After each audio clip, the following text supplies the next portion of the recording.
I just want to send some thoughts and prayers to Alexander Neal and his wife as they were their apartment caught on fire.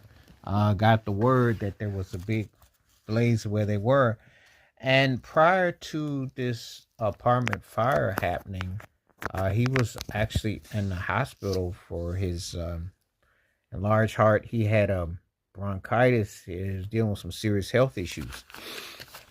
Alexander O'Neill rose to prominence in the mid '80s. He working with Jimmy Jam and Terry Lewis, and of course those many classic songs with Sherelle. I mean, obviously his first big hit was "Innocent," and then of course "Saturday Love" and "Never Knew Love Like This" and "Criticize" and "Fake."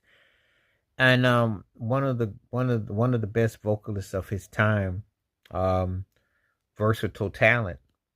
And sometimes you just never know what's going on in someone's life. I've seen some clippings of him in some places where he was living in England for a while and he moved back to Minnesota. And you just never know what anyone is going through. And so him and his wife having to deal with this fire and all that, it's just like it just seems like it rains, it pours, it just comes down.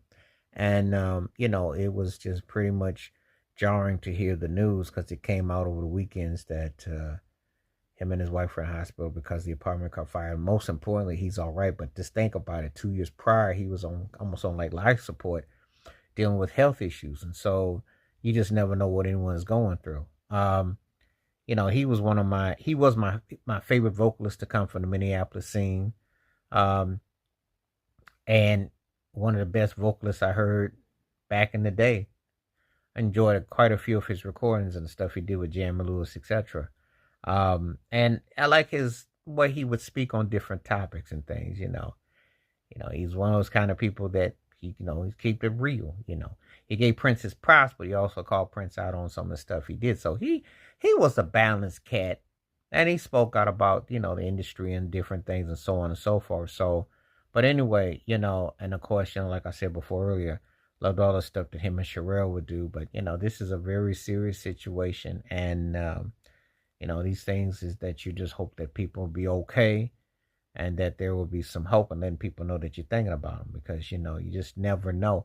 And so often than not, people get this image of you an entertainer or something that they think that you're doing everything is going well and they don't see, and then you kind of lose track that some of the people that you followed are a little older than what that, because I mean time has a way of kind of creeping up where you don't really think about it.